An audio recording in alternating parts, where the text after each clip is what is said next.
Again, I welcome you to Queensborough and to the Fall 17 Presidential Lecture. This began the Presidential Lecture Series in 2001. It was established by my predecessor, Dr. Eduardo Marti, and in the fall we feature a prominent leader in CUNY or in the field of education, and in the spring we feature one of our very own fabulous faculty. We're very pleased to welcome you, faculty, students, staff, and members of our community. We have very devoted members of community who come and join us every lecture. I want to thank and introduce, frankly, our Presidential Lecture Committee. They work to identify people who would bring great insight into education and our role in the world. And Dr. Alai, where are you? In social sciences, she teaches psychology. And Dr. David Humphreys from the English department. Dr. Humphreys was also presidential lecturer a bit ago. Dr. Paul Sideris from the Department of Chemistry. Dr. Tim Lynch, I already introduced him, our provost, and I welcome you. Now, President Mason, many of these students are John Jay students, right? You want to wave hello? You can wave hello. Okay. We have, as I said, 4 dual joint degree programs with John Jay and over 1,500 students enrolled in those programs. So John Jay's a great partner, and we're very pleased that the president of John Jay, who was appointed this summer, is joining us. After a very long career as an extraordinary attorney, groundbreaking in many ways, President Mason then went on to serve in the public sector, as I mentioned, as Assistant Attorney General of the United States under the Obama administration. And she oversaw the Department of Justice's programs and all kinds of services, and her budget, unlike CUNY's, was $4 billion. So thank you for indulging CUNY, because you don't have that kind of money, I know, at John Jay. But all her life, she's been an extraordinary voice for access, for equity, for fairness, and for justice. And I think we have to be very proud that she's part of the CUNY family now, leading a great college, the College of John Jay. And they will have benefit of her leadership, as we all share, her commitment, her passion for students. It was very impressive as I met her over the summer to listen to what she believes in. And today she's speaking about a topic very important, since yesterday was, of course, Election Day. What exactly is the responsibility of citizenship? And we have to ask ourselves, what does it mean? And how do we use our voices as members of this global citizenship to really affect constructive change, to contribute in very positive ways? So I hope you'll join me in welcoming President Karol Mason.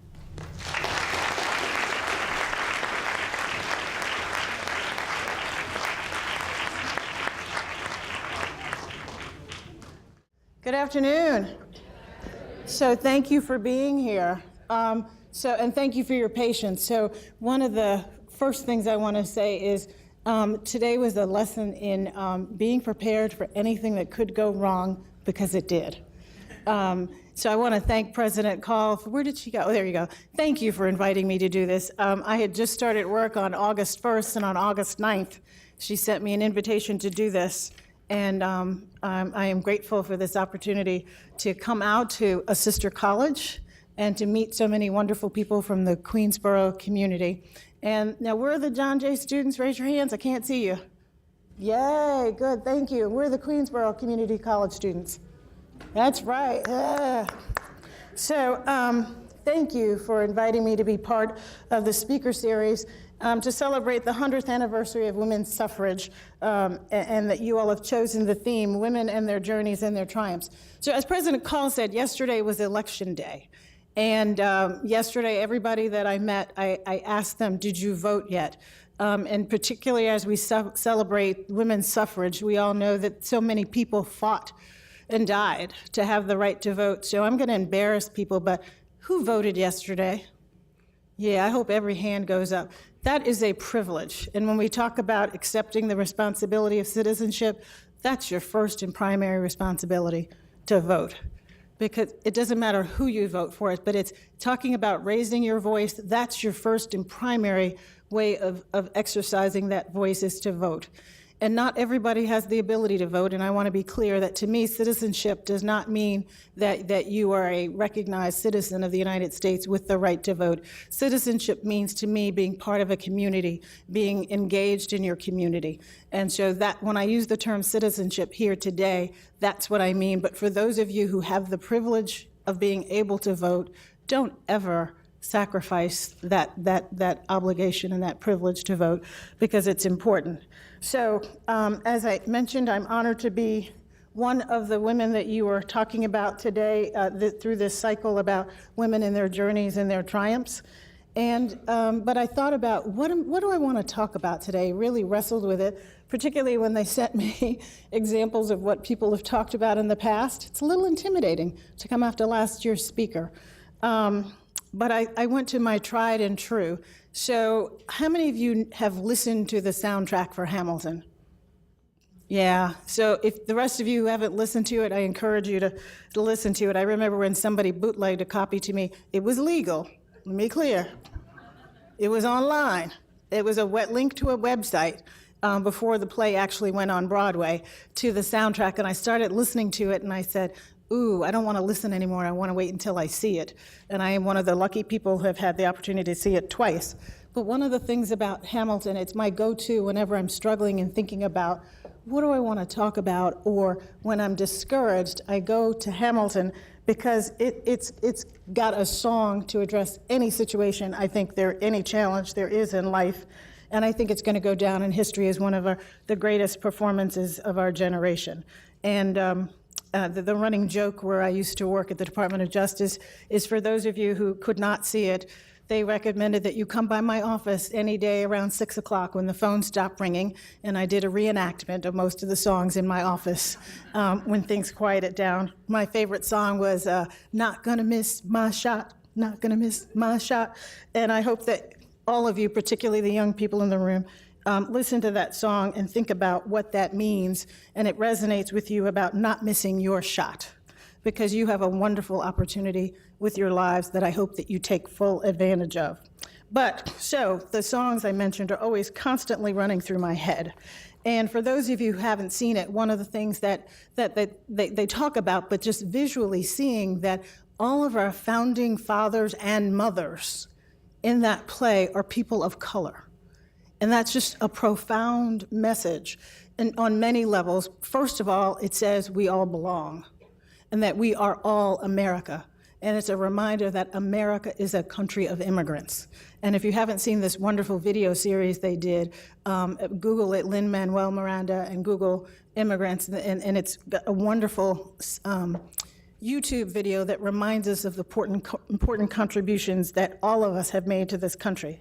So that to me is its secret. It reminds us that the rich diversity of America is the reason for its success, and that as a nation of immigrants, it's this wonderful mosaic of backgrounds and experiences that makes this country unique and a model for the world, because that's what we are. Well, I'm trying not to get political here right now. But our country was created by regular citizens willing to risk their lives for this grand experiment that we call America. Our ancestors went through great social upheaval to birth what is clearly the world's greatest democracy. And through that experience, we learned that voices and the will and the commitment of a few could change the course of history and create a better world. So the question I ask you tonight is, how will you use your voice? How will you use your opportunities? Will you be part of the conversation? Will you be a part of creating this next chapter of the great democracy? As President Obama said in his final speech on January 10th, democracy does not require uniformity. Our founding fathers quarreled, and eventually they compromised, and they expected us to do the same. But they knew that democracy does require a basic sense of solidarity, the idea that for all of our outward differences, we're all in this together, and that we rise or fall as one. So at the core of his message and at the core of what was important about the founding of America is this need to trust and respect each other, not agree with each other. So one of the other, there are two famous battles in the Hamilton soundtrack where Thomas Jefferson and Alexander Hamilton are bitterly fighting over what does this new country look like? You know, is it a nation of one, or is it a consolidation of a lot of states? And that is what's in, if you read the Federalist Papers, that's what that debate is about, and that's why we have this unique system where we have states, 50 states, but we also have a unified federal government. But what they had to do as a result of fighting and debating was they learned to figure out how do we move, how do we figure out what we want to be, and this foundation of that wanting to create a country where everybody has an opportunity to succeed and fulfill their dreams. And at the foundation of what we need to do is trust and respect each other as we navigate challenging times. And that's what will enable us to build communities across racial and ethnic lines where everybody has an opportunity to succeed. And trust is built on relationships and communication and really listening to each other and not just talking at each other, because too often that's what happens. So one of the nice things about being the president of John Jay is I heard Secretary of State Rosado describe John Jay as the United Nations for criminal justice. It's a place where people can come and have difficult conversations with each other in a respectful environment and really talk about issues.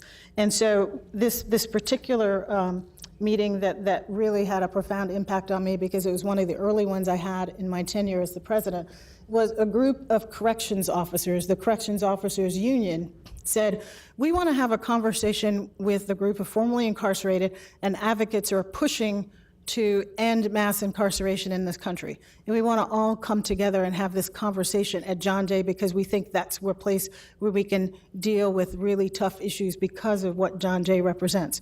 So we had talked for a day and a half, and it was really, really difficult conversations, but we had one ground rule that started the conversation. They said, you have to actually listen to what anybody is saying, and you can't be thinking ahead in your mind, how am I going to respond? How am I going to rebut what they said? And that sounds like it's easy to do, but it's actually hard, because it forces you to really focus on what the person's saying and listen and take it in and not think about how you can change their mind or how you can counter their position. And listening is a really powerful tool, because you learn a lot when you listen. And during this difficult conversation, we made some progress, and we actually came out with some agreement between the Corrections Officers Union officials and people who were formerly incarcerated about how do we move forward in creating an environment where the corrections officers who work in our prisons and jails and those who are incarcerated feel respected and have a better environment for everybody. So it was a wonderful, wonderful lesson for me. So in the present political climate, we have become too polarized and not really listening to each other, and we're too often identified by our interests and our positions on various issues instead of being seen as people, as citizens, as human beings. So how do we continue to be a positive force for change in this environment? To me, that's what accepting the responsibility of being a citizen means. It means, how are you going to use your talents, your energy, your voice to move this country forward? And there's no one way of moving forward. It's multiple ways. So I'm going to answer that question by telling you a little bit about my story and how people in my life have used their voice to give me this opportunity. So my parents were born and raised in North Carolina, which was segregated at the time. If they were alive today, they would be 97 and 96 years old. And as many people in their generation did, how many of you all have heard about the Great Migration, the migration of black folks from the South to the North? It's a fascinating story, and it's a history that I suggest that you learn. And it's wonderful looking at the travel patterns too. And so you'll find that in New York, most of the folks, black folks, came from North and South Carolina. And I think it's because of the way the railroads ran. And then you'll find the people in Chicago tend to be from Alabama and Mississippi. And you find a lot of people from Louisiana who wound up in California. But all of them, and if you ever have the opportunity to see it, Jacob Lawrence is a famous black artist who, post-World War II, was commissioned to paint this great series called the Migration Series. And when you have an opportunity to see it, it's really a learning experience to learn how difficult that transition was, how difficult it was for people to make a choice to leave the South where life was hard. And people were fighting to keep them from leaving because it meant that the farms that depended on their labor were losing it, and they fought hard to keep people from being able to leave. And then once they came to the North, to what they thought was going to be opportunity, they found living circumstances that were not ideal. So my parents, they left North Carolina. My mother had a bachelor's degree from Bennett College, which is a historically black college for women, and a master's degree from NYU. But they came to Long Island, and she wanted to be a teacher, but she wasn't allowed to teach because she was black.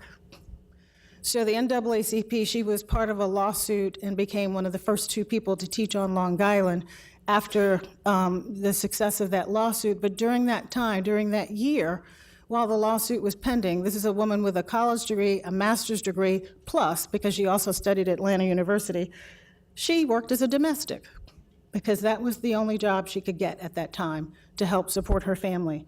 And it wasn't until I was in my 40s that I learned what a great sacrifice my mother made to make sure that I had a different opportunity. So one of the things that they were clear about all throughout my upbringing was you have a responsibility. You were fortunate because I grew up in Amityville. Anybody here from Amityville? Really? Nobody? Do you at least know where Amityville is? All right, that's progress. But I am so grateful that she decided not to go back to the safety of where she grew up in Greensboro, North Carolina, but to take a stand and raise her voice and be a plaintiff in a lawsuit to be able to teach on Long Island in Brentwood. Anybody from Brentwood? Okay, we'll fight. You know where Brentwood is though, right? I'd rather you know where Amityville is than Brentwood. But she was a kindergarten teacher in Brentwood for about 40 years. But because of her willingness to make that sacrifice for me and my siblings, I grew up in Amityville, which at that time was less than 10,000 people. It's a village, it wasn't a town, and everybody knew everybody. I'd been with the same kids since kindergarten. There were 211 of us in my graduating class, which sounds small to me. I don't know, some of you may have come from smaller towns, but what was wonderful about that experience is we had people from all ethnicities in Amityville. And while we lived in segregated communities, that was what we called back then de facto segregation versus de jure segregation. It was not segregation by law. It's by housing patterns. People chose to live by people they were comfortable living with. One digression I have to tell you. And it wasn't easy for black people then to buy homes. The only way that my parents were able to buy their home is my father was friends with someone who was a mortgage broker who was Caucasian, who hid my father's mortgage in the middle of a bundle. And so then in order for them to deny my parents the mortgage, they would have to have denied the whole bundle of mortgages. And that's how they were able to buy their first house in Amityville. So, you know, the world was quite different, but what was wonderful about Amityville is while we may have lived in neighborhoods that you know, my Broadway, Route 110 divided Amityville. This side was predominantly black, this side was predominantly white. But once we got to school, we were all together because there's only one elementary school, one middle school, and one high school. And the young people, the students, we were each other's friends. We went to each other's houses because that's just what you did. And we didn't see the racial divides the way that some others might have, our parents might have. But it was a wonderful, idyllic place to grow up and to get this sense of security of knowing that you could have friends across all different racial, ethnic, religious lines. And to this day, I go back to my high school reunions. Yes, it's been over 40 years, and I do go back. And it's like we're stepping back in time to have that camaraderie, which is just wonderful in this time period where people are so divided, to realize that you can still go back to that time where people trust and respect each other. And then I chose to go to the University of North Carolina at Chapel Hill, which at that time was a campus of 20,000 students, which to me was twice the size of my town, and it was heaven. I didn't know a single soul. But that was also my first exposure to the South in a more concentrated way. Obviously, I went back to visit relatives, but that was my introduction to classism and racism, and not in the overt way. It was my generation of classmates were the first generation to actually integrate their schools. And so me coming from this environment where we really didn't think about color, because it was such a small town, to come to an environment where my fellow classmates were very segregated in who their friends were. And so I had to learn to navigate this world where I had white friends, I had black friends, and I couldn't figure out why can't I have them all together. And I was very self-conscious about it at times. The funny thing was at football games, so I would literally run back and forth during football games. I'd spend this quarter with my white friends and then run over here to this quarter with my black friends, because there was this separation, which was a true learning experience for me. But what growing up in Carolina, and that's what you do when you're in college, for those of you who are students, how many of you feel grown already? Oh, only a couple of people, that's good. The rest of you realize that you're just at the start of your journey. And that's something to be embraced and enjoy, because you have plenty of time to be grown and be responsible. And I know that all of you already have lots of responsibilities on you. I am not negating that at all. But you're going to have more as you grow up. And this is the time period where you have the opportunity to focus on learning and growing and figuring out who you are. So during this time when I was at Carolina, that was in the 70s, and there were very few black faculty members at Carolina at that time. And an unfortunate part of Carolina's history at that time is we had a handful of dynamic black professors, well-respected scholars, who were denied tenure. And I'm sure there were many reasons now that I'm in a different position, and I understand that these decisions are complicated. But from a student's perspective, I just saw that people that looked like me, who I respected, were denied tenure. And so that was when I first learned to use my voice. And the black students decided to come together and talk to the administration and demand that they do something about this. Now I'm going to tell you a story, but I don't want you to do what I did. Is that a deal? Is that a deal? I need a promise before I tell the story. All right. We took over the administration building, but you all should not do that. Do you hear me? You should not do that. But we got their attention. But actually, I have to tell you a true story. I'm actually not telling a full story. So my parents raised me, again, they were part of the civil rights movement. They raised me to be an activist, to be engaged in the community. We had friends who went to the March on Washington. My father went down to Dr. King's funeral just to be there when that happened, So I was raised to be this socially conscious person.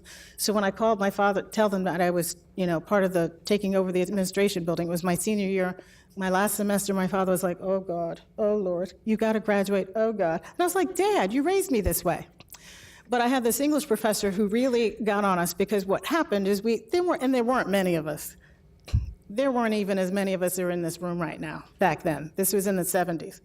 And so we took over the administration building, and Chancellor Farabee Taylor at that time was not there. And they said, if you leave, he'll come out and speak to you. So we left. So the next day, I was a math major, but my senior year, I took all these interesting classes to round myself out. So I took an English class from Professor Lee Green. It was a class on Invisible Man, and if you haven't read it, I recommend it. So the next day, he talked to us, and he goes, you all don't even know how to protest right. He said, they told you all if you left, he would come speak to you, and you left. Did he come speak to you? He said, no. He said, because you left. So that was my education about how to be more effective in raising our voices. But again, we have a deal. You are not going to do that to your president. And the John Jay students, you are not going to do that to this president, right? We have a deal because you trust us, don't you? Because we're on your side. Seriously, we are. It's your success that is the first priority for us. But what I learned from that experience, it took a few years, but things changed, and by the time I went on to the Board of Trustees at the University of North Carolina, we had the best diversity of any public university in the country at that time.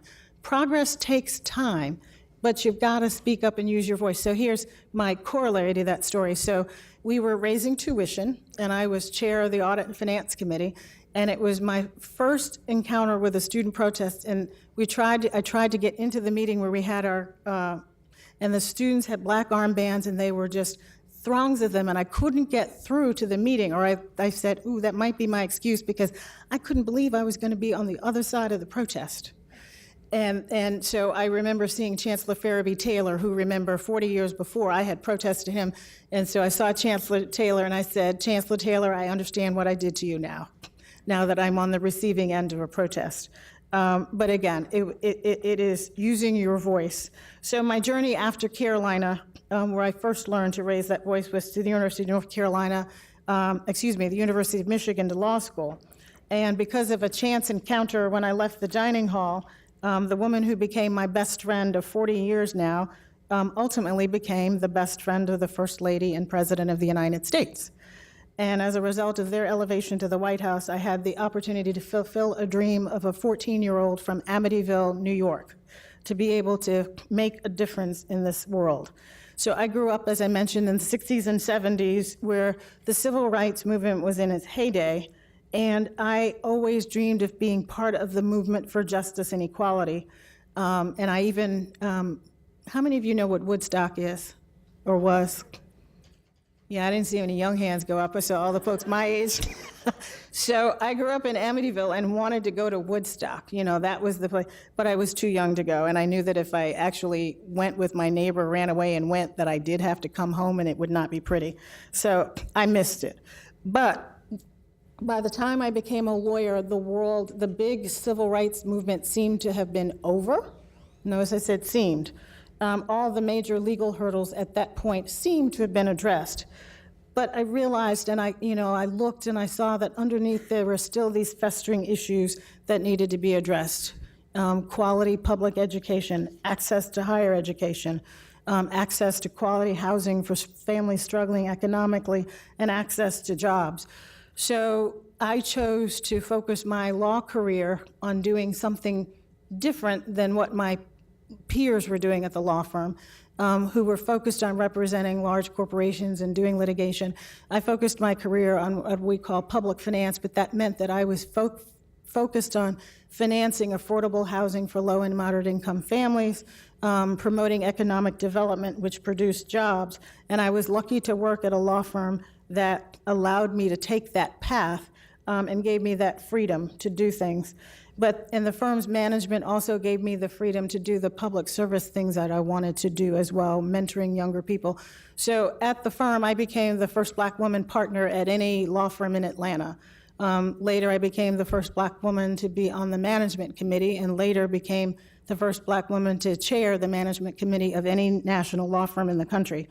And so I stayed in those things because I was raised to think that if you have an opportunity as a Black woman, as a person of color, to open doors and build bridges, you should take that opportunity. So in taking that, I always focused on making sure that I was building a path for those people coming behind me, so that I would no longer be the first in many things or the only. Oops, I'm sorry. I messed up your screen.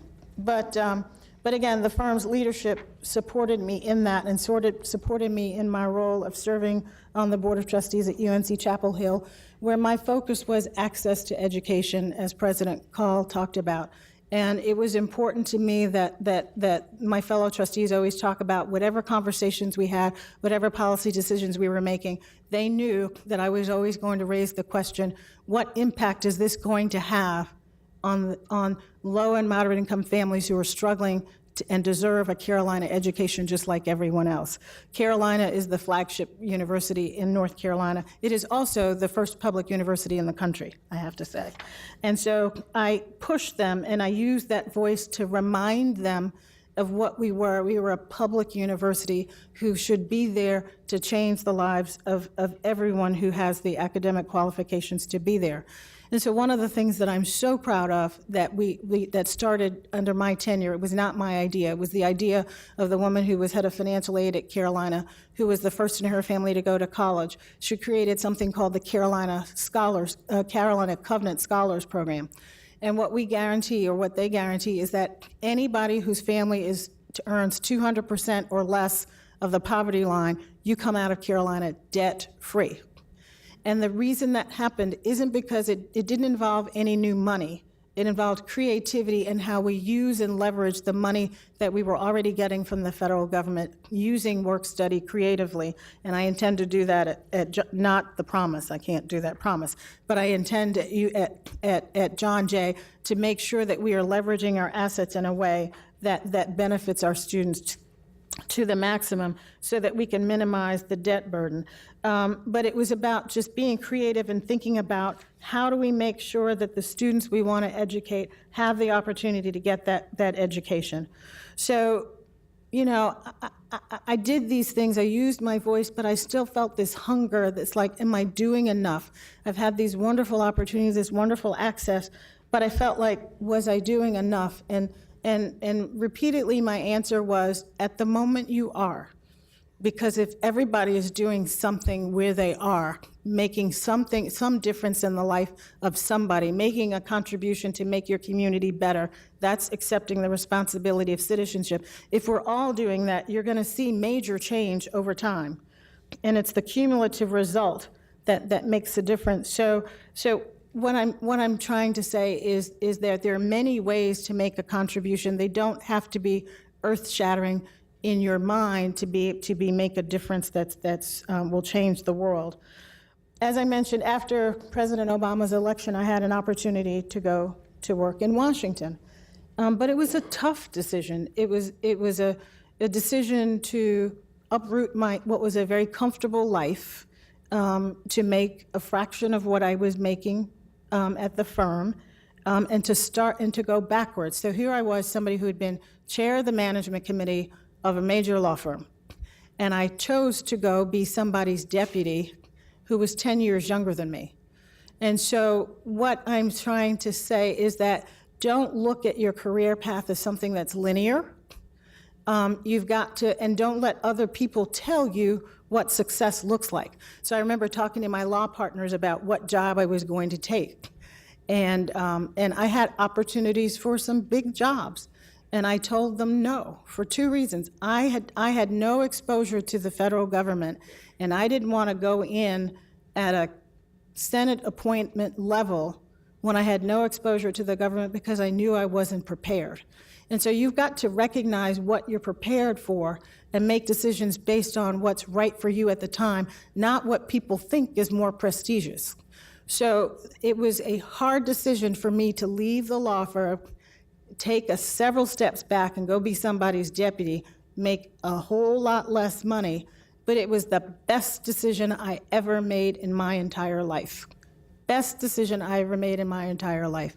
So don't be afraid to think about stepping out of your comfort zone. And I will tell you, I know we're filming, but I will tell you that the first few months, there were days when I would say, why did I do this? Why did I leave a very comfortable life to start completely over in my 50s? But once I crossed that hump and began to understand and learn, had I not taken that job, I never would have positioned myself for the last job that I just had, that President Call talked about, where I had a $4 billion budget. But you've got to take steps back to learn sometimes, to prepare yourself, to equip yourself for a bigger challenge, to be able to make that bigger difference in the world.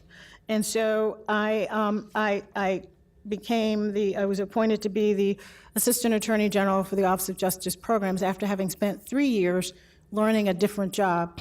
And that equipped me to do this job that was, at that point in time, because of what ended up happening in the world, really, really critical and important. So as Dr. Call mentioned, I had a $4 billion budget. And as I mentioned, it took me over 40 years to get to the position where I had the opportunity to impact the country on a larger, broader scale from a bigger platform to do things. So over the past 3.5 years, my job was to partner with other federal agencies, state and local leaders, and citizens across the country to advocate for a more just and equitable society and to make sure that everyone has an opportunity to live up to their potential and live up to their dreams. And when I say everybody, I mean everybody. I remember going to juvenile detention facilities and meeting the young people. I was there with Secretary Duncan and then Secretary Duncan and then Attorney General Holder. And we met with these young people who were incarcerated and asked them, what do you want to be when you grow up? And they want the same things you all want. They wanted to be veterinarians. They wanted to be doctors. Some of them wanted to design video games, yes. But they had big dreams and aspirations. And so it was my job to make sure that they had those opportunities, because we all benefit when everybody has an opportunity to succeed. And we built partnerships to make sure that those things happened. Was it easy? No. Is the job done? No. But it was, really so many pinch me moments when I would walk into a meeting and I realized I'm sitting at the table with cabinet secretaries. And we're talking about real problems and how we're going to fix them and really making a difference. So yes, there's another Hamilton song I'll reference. I was in the room where it was happening. And it was, for those of you who haven't seen the tape, listen to Aaron Burr talk about he wanted to be in the room where it happened. And it was a huge moment to realize that people that look like every single one of you in this room, they were black, white, Asian, Hispanic, gay, straight, all different religions, that we were in the room making really big decisions about what was going to happen with this country. And the interesting thing was, I remember, to me, they were my friends. And I had to sit there and go, oh, Tom Perez is the Secretary of Labor. Oh my God, Anthony Fox is the Secretary of Transportation. Oh my God, Eric Holder's the Attorney General. But we used to be just like you. And I mentioned Eric Holder for a reason, because he's from Queens. And he will tell you in a heartbeat that he grew up in Queens. He's a Queens boy and always will be a Queens boy. You all can become the Attorney General of the United States. You can become the Secretary of Transportation. You can become the Secretary of Education. Whatever your dreams are, you can do it. You can be it. And that's part of accepting the responsibility of citizenship. But you don't have to be at that level to make a difference, to make a significant contribution to what's happening in this country and to other people's lives. So now I have the privilege of working at John Jay College and being the first woman and the first person of color to be the president of John Jay.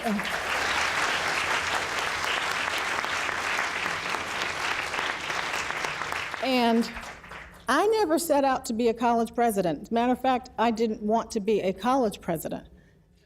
I wanted to be the president of John Jay College of Criminal Justice, because John Jay's mission is to educate for justice and to create fierce advocates for justice. And what John Jay and the whole entire CUNY system does, which is why it was also important to me that John Jay was part of CUNY, to be part of a wonderful system whose sole focus is to educate and make sure that everyone in New York City and beyond, but primarily New York City, has an opportunity for a quality education. And that's what you're getting here. Those of you who are students at Queensborough, that's what you're getting. Dynamic education here. And that is going to propel you out into the world. And so my priority, when I came into the job at John Jay, it was just so exciting to be able to be among young people who were such fiercely committed to equity and justice. And it doesn't mean that they're going to go into the criminal justice field. We've got folks who want to be actors, doctors, teachers, but they're all grounded in this foundation of what is equitable, what's right, and what's fair. And I know that all across CUNY, that those are the values that we instill in the young folks here at CUNY. And I want you to make sure that you understand what a wonderful opportunity you have, what a wonderful privilege you have to get this education and to be part of CUNY, because it's your job. The reason why I will admit there's some days I worry about the conversation in this country and where it's going, but then I look up and I see you all, and I'm not worried anymore. I'm not worried because you're our hope. Look at you, look around, look at each other.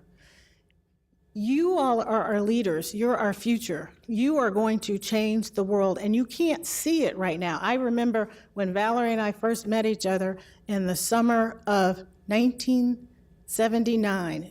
Some of you weren't even born then, right? Yeah, that sounds like the dark ages.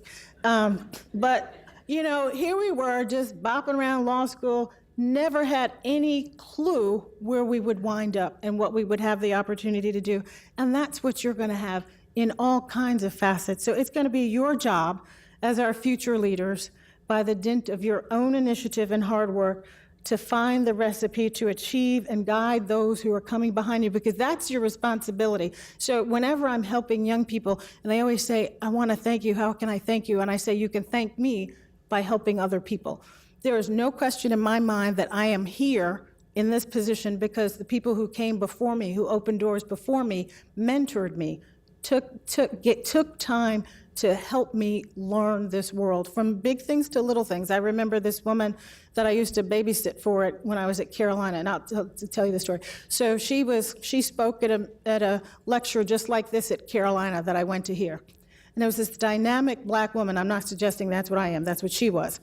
But it was, and I said, ooh, I want to get to know her. So I went up to her afterwards and said, hi, you don't know me, but I want to babysit for your kids. And back then, people trusted people, and she said, sure.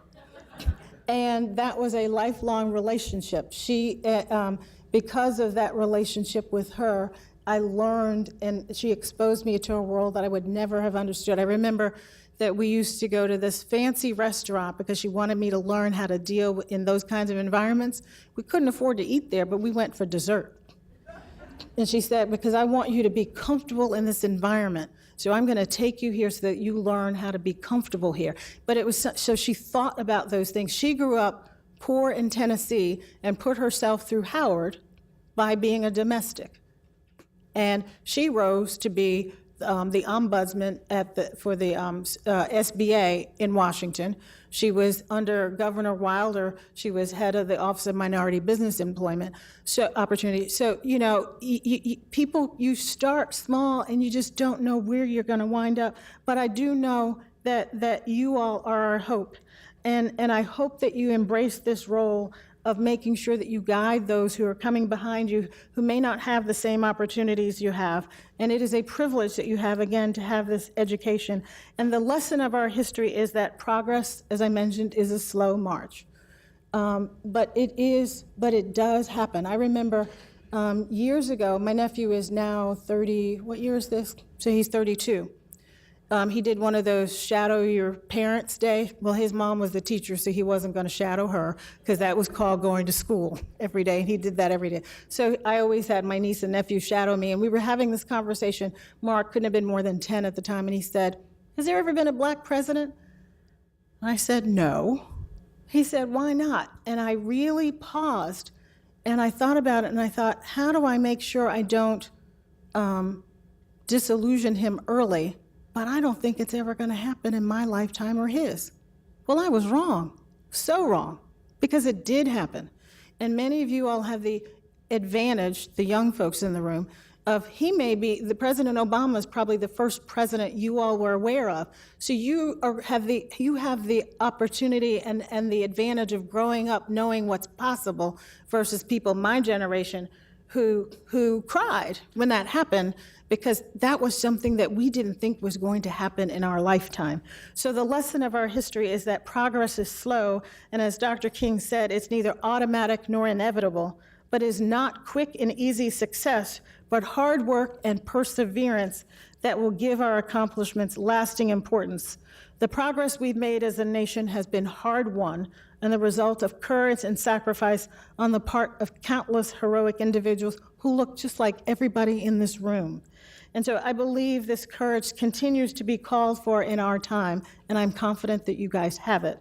So challenges remain, inequities still exist, and citizens in pockets of our country, the wealthiest country in the world, still see life through the lens of despair. But you are in a position to help them. You're in a position to give them hope just because of what you have the possibility of doing with your degrees from CUNY. So I hope that with history as our guide, that you will triumph over all the challenges that you will face over time, and that you know that you are the ones who will help us create this more perfect union that this country was designed to be. And my hope is that you will use your energy and your talent to accept this responsibility of being citizens, to accept this responsibility of finding your own personal voice. So what worked for me, the way I chose to use my voice, may not be the way that you choose to use your voice. Everybody's got a different voice, and I am horrible with analogies, but I will say it's like a chorus, it's like a choir. If we're all singing and doing something, and our common goal is to move things forward to help people have the same opportunities that we have, it's gonna be beautiful music. And it's gonna, small music, it's gonna build and build and build, but you gotta keep singing, you gotta keep using that voice, keep working hard. And so I wanna say thank you for encouraging me. Thank you for inspiring me, because you just don't understand. I tell young people all the time that I get so much more from you than you ever get from me, because you're the future, and I see in you so much about what's going to be happening. And I like to tell the young folks in my life that I look forward to sitting on my rocking chair and watching on TV and seeing what each of you does with this country and the wonderful change that you will make. So thank you for this opportunity to share a little bit of my story with you. And thank you for being here and being patient.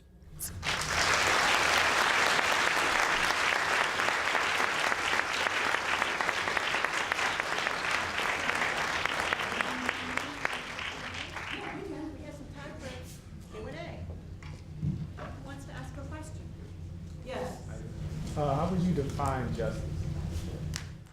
Good question. To me, justice is it's equity. It means that and justice, and I use it not just in the criminal sense, but I'll start there and then work out.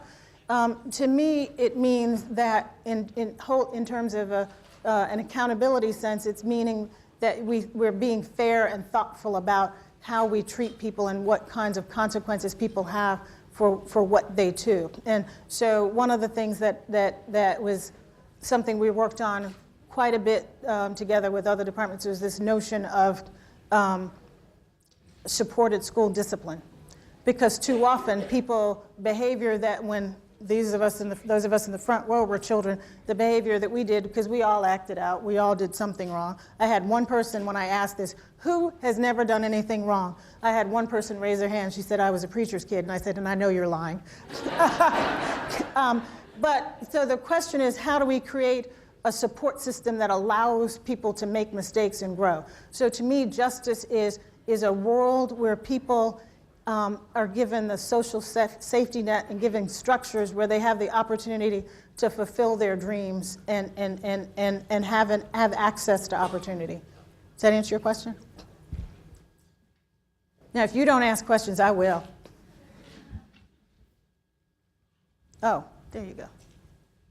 This is not a question, but a suggestion. Yes, ma'am. For anybody who's under 25 here.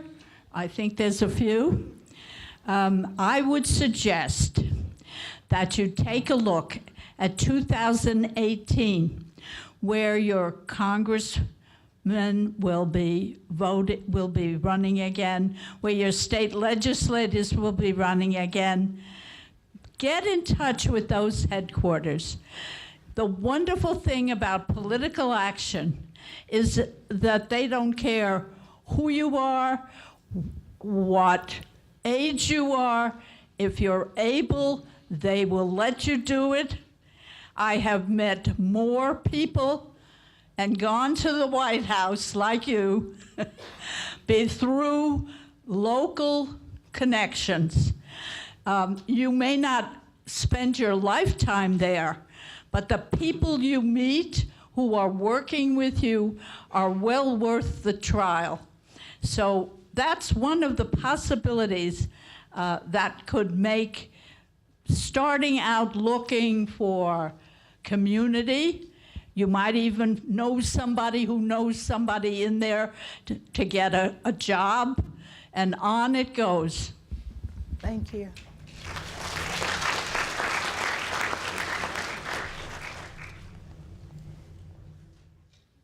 So she talked about engagement. I think that, we tend to think about the federal level as being engaged in a civic way, but think about your school boards, your state and city, your city governments, your mayors, your city council.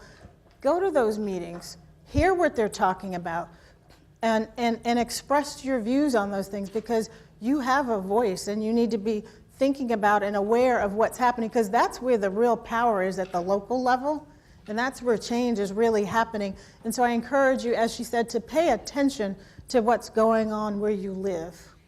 I know for the students in the room, your number one job right now is focusing on your education, okay? But thinking about where you stretch yourselves after you finish your education. Go back to your communities, ask your parents to make sure that they go and participate and sit and hear what's going on, because the only way we're going to improve our public education system is if parents demand it. If parents say, my child isn't getting what he or she should be getting, I'm paying taxes for this, you need to be responsive to make sure that they have an opportunity, that they're getting the tools they need to succeed when they come to college. I'm safe. This is the easiest audience I've ever had. Wow. Oh, there she goes. Good. Thank you. She's bringing you a mic. I want to know your opinion based on the community that we have. Every person thinks different about justice. Mm-hmm. So based on that, what do you think about justice? So what I think is have the conversation, because that's what's important. And you're right, everybody's got a different perspective about what it is, but I think we reach better decisions when people are talking and thinking and exploring about what does that mean to you and why. And why do you think X ought to happen? So one of the examples I'll give is when we were thinking about some of the criminal justice reform issues, we spent time talking to victims. And we found in talking to them that the things that people thought they wanted, which is long incarceration terms, was not what they wanted. They wanted to know that we were going to create systems so that what happened to them couldn't happen again. They wanted to know that the person who committed the crime was remorseful, and they wanted they wanted some what's the word I'm thinking? Reconciliation's not the right word, but they wanted their voices to be heard and respected, but they didn't necessarily want these long sentences. So it was a result of conversations we began to rethink and talk about what does justice in that context really look like. And I think in any context, it's conversation coming together. I taught a criminal justice class last week at John Jay and talked about police issues and police reform. And it was a fascinating conversation to hear, because we've got a lot of people who go to John Jay who are going to go to law enforcement, and to hear their perspective and hear the perspective of some of the folks who are advocates on the other side, and being able to reach some common ground because you talk and you listen to each other. So that's, to me, that's the beauty of America, is that we're designed to be a place where people have an opportunity to talk and should be raising their voices and contributing to the conversation. There's one back there. You're getting your exercise. And I have my Fitbit on, so I think I need to run those stairs instead of you. Your talk was wonderful. What is your thoughts about reaching out to other countries in the world? We're talking a lot about America. And right now, there's a lot of countries that are doing a lot better than we are in terms of health care, in terms of infant mortality, in terms of treatment for people who are addicted to drugs, incarceration, lower rates, reform for people that are incarcerated. Just recently, I was talking about happiness. I picked up a Time magazine in the doctor's office, and we are not the happiest country. You know, Singapore, Costa Rica, are countries that have a higher happiness rate, and I think a lot of the topics I mentioned are relating to that. So what's your thoughts? You know, we always say America, America. Right now, I don't think we're getting what we need in this country in terms of guidance, and what's your thoughts about reaching out to other countries? Well, so I will tell you that during the 8 years that I worked in the Obama administration, we did look at other countries that were doing things better. And so, for example, Vera Institute took a group of people from across the country to look at the prisons in Germany, to understand how do they do things, because they don't have a prison sentence longer than 10 years. And so, excuse me? And so, you know, the people who came back talked to us, and we were trying to learn from their system and learn how they did that. There was another example that I had, I just lost my train of thought. But no, it was not about, but anyway, so yes, I definitely think that we can learn from, oh, I know what it was. When we were looking at police reform and use of force issues, we looked at some of the Scandinavian countries. Somebody said Sweden, and they were right. And we had them come over, and we had a big convening of law enforcement leaders talking about use of force and how do we prepare officers to avoid situations where they have to use force.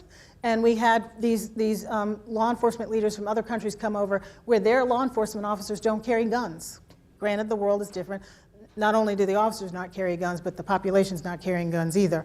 But but still, we were trying to learn from them about how they trained their officers in a way to avoid circumstances where lethal force was necessary. So yes, I'm a firm believer in when you see something happening in another country that's good, we can learn from it. America does not have a monopoly on the right answers by any means. But then the flip side is we were examples. So we had made great progress, for example, on gang issues, and we spent a lot of time talking with South American, Latin American countries about what we learned from our experience that would help them there as well.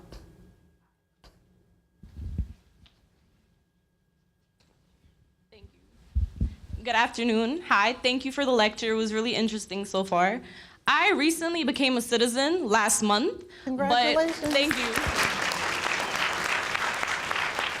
But, during this entire lecture, what I realized was that we have not addressed those who are not citizens. So what advice do you have for those who are still immigrants and are not citizens? And how do you think they should express their voice and partake in their government, especially when there are people in power whose sole goal is to repress their voice? How do you address non-immigrants, people that are not citizens, people that can't vote and don't technically have a voice in this country? So I started out actually talking about my definition of citizen was not whether you were under the legal definition of citizen. To me, citizen is people who are part of the community. And so my view is everybody who's living here is a citizen of the community. You may not have the legal right to vote, but you are a citizen of your community, and you have the same voice. The only thing you can't do is vote.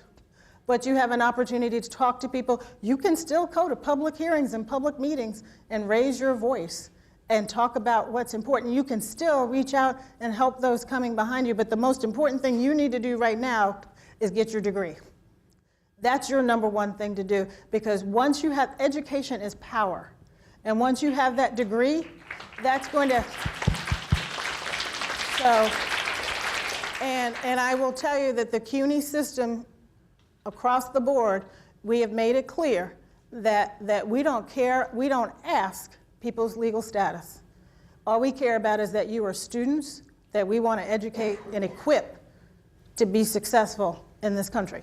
So my answer to that question depends on where you are in life, and as a student, again, get an education. For those of you who are not students, I think that you still, again, raise your voice and be heard and find allies in the work. And so the wonderful thing about the CUNY system is you've got allies across the system that want to make sure that people who are living here, contributing to our communities, have the same respect as everyone else and the same opportunities as everybody else. So I'm sorry if you didn't hear that clearly in the beginning, but citizenship to me is everybody, everybody.